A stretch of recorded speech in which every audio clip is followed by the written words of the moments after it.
So heto mga idol, at sa wakas ay lumabas na ang hinihintay ng marami na kung saang grupo nga ba mapapasama itong ating Gilas Pilipinas para sa paparating na FIBA Asia Cup.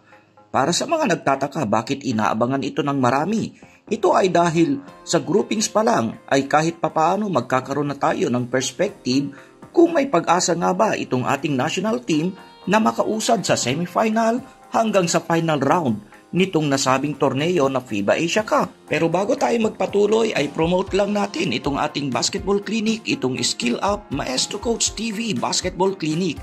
Until now ay tumatanggap kami ng enrollees. Mag-message lang tayo mga idol.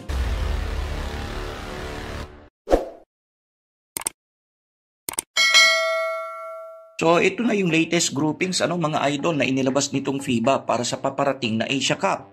Sa Group A ay pinagsama-sama ang mga national teams ng Qatar, Australia, South Korea at itong Lebanon. Nasa Group B naman ang Guam, national team ng Japan, Syria at itong Iran. Then ang China, Jordan, India at itong Saudi Arabia na sila yung host ay nasa Group C naman. Sa Group D ay pinagsama-sama naman ang bansang Chinese Taipei, New Zealand, Iraq, at syempre ang ating national team na Team Pilipinas o Gilas Pilipinas. So after itong lumabas ay nagsimula ng magkaroon syempre ng iba't ibang mga reaksyon ang ating mga Gilas fans. Yung iba ay natuwa at napasama tayo sa Group D. Pero may mga ilan naman na dismayado at sinasabing hindi naging maganda ang resulta at tila mahihirapan ang ating Gilas Pilipinas. So ang tanong ngayon ay maganda nga ba ang naging groupings natin? At may tsansa ba tayo sa grupong ito na kinabibilangan nga nitong Chinese Taipei, New Zealand at itong Iraq? Ang huling tanong ay sino ba talaga ang maituturing na group of death dito sa inilabas na groupings nitong FIBA? So una muna naging maganda ba ang kinalagyan ng grupo nitong ating national team? Well, at least sa pananaw ng marami ay ito rin actually ang opinion natin. Kumpara sa ibang grupo ay mas okay na rin na nasa Group D tayo. Simple lang ang rason natin dito. Halos lahat ng mga kuponan sa Group D ay nakalaban na natin at dati na rin nating tinalo ang mga ito. Matatandaan natin na itong Chinese Taipei ay tinalo na rin natin ang mga yan, maging itong New Zealand. Bagamat sa record ay hirap talaga nating kalabanin itong New Zealand. Pero convincing naman ang huling panalo natin sa mga ito. At ito namang Iraq ay tinalo na rin natin yan noon pa at tambakan ang naging lamang. So overall, sa pananaw ng marami, ay maganda-ganda naman ang tsansa natin na makaalagwa sa next round nitong FIBA Asia Cup base sa naging groupings natin.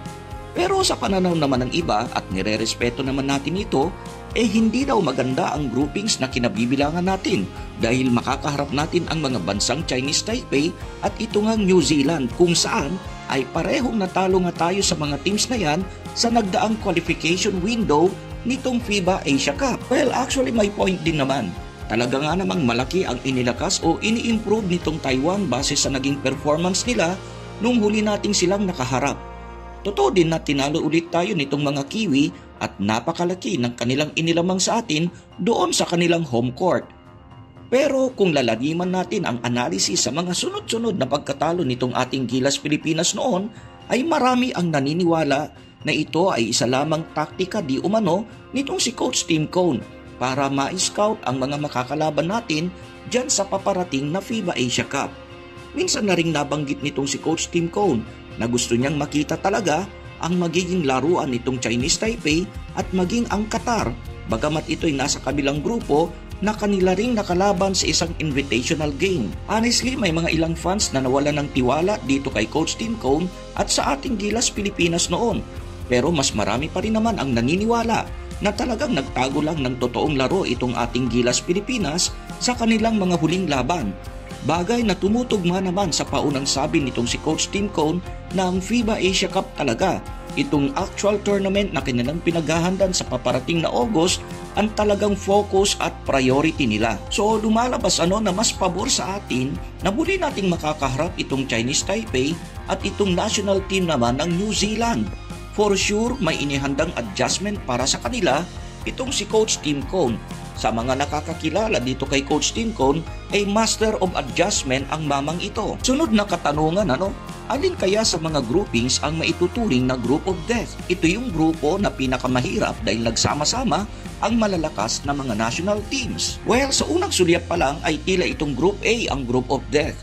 Taliwas ito sa sinasabi naman ng iba na tayo sa Group D, itong kinabibilangan ng Gilas Pilipinas, ang maituturing na pinakamahirap of group of death. Sa Group A kasi ay nandyan ang Asian powerhouse na Australia. Nandyan din ang Lebanon na alam naman natin na mahirap din nating matalo noon pa. Maging itong South Korea at Qatar ay napaka-competitive din. So at very first glance ay Group A talaga ang maituturing na pinakamahirap o pinaka-competitive na grupo. Then halos pantay-pantay naman na itong Group B, C at D. Pero ang huling tanong ngayon, sino kaya sa mga koponan o national teams ang makakausad for sure sa bawat groupings na yan, at least sa pinakaunang bugso ng mga labanan? Well, sa Group A, ang forecast ng marami ay sure na uusad itong powerhouse itong Australia at susundan naman ito ng national team ng Lebanon. Sa Group B ay for sure maraming umaasa na uusad itong national team ng bansang Japan at malamang susundan sila sa pag-usad ng alinman sa mga koponan ng Syria o ng Iran. Sa Group C naman ay inaasahang uusad itong bansang Jordan, nandyan din ang China. Pero malaking hamon sa dalawang bansang ito itong Saudi Arabia, lalo na't sila ang host dito sa FIBA Asia Cup. Sa Group D naman ay sure, nandyan din itong New Zealand, maraming naniniwala na siguradong uusad yan at syempre umaasa tayo na kasama sa pag-usad na yan ay ang ating national team na Gilas Pilipinas. Though ang matinding kaagaw natin dyan ay itong Chinese Taipei. Medyo negative man ang naging impression dito sa ating Gilas Pilipinas sa kanilang mga nagdaang laban, pero marami pa rin actually ang naniniwala at umaasa na maibabalik nitong si Coach Tim Cone ang Gilas sa tamang direksyon. Isa sa mga naniniwala pa rin dito mga idol ay itong dating Gilas coach at New Zealand legendary coach na si Coach Tab Baldwin. Ayon sa kanya, confident siya na lahat ng mga setbacks na inabot ng grupo nitong si Coach Tim Cone ay maiko-convert nito into comebacks. Kaso ang isang malaking problema na humahabol ngayon para sa ating Gilas Pilipinas ay ang pagkakasangkot ulit nitong si Justin Brownlee sa panibagong kaso naman ng paggamit ng di umano ay illegal substance. Bagay na malaking problema sakaling lumala ang sitwasyon at mapatawan siya ng sanksyon nitong FIBA. At kung sakali man na siya ay masuspindi muli, sana ay huwag ganun kahaba at higit sa lahat ay huwag sana umabot sa pagkakaban nito sa mga FIBA sanction games. Ang mahirap kasi dito mga idol ay baka samantalahin ng ilang mga Asian teams na takot dito kay Justin Brownlee, takot sa ating Gilas Pilipinas at kanilang palakihin ang issue. Matatandaan din kasi na dati na rin nasangkot sa parehong kaso itong si JB. Sa kabuuan, tiwala ka pa rin ba na makakausad hanggang sa final round itong ating national team na Gilas Pilipinas para sa paparating na FIBA Asia Cup?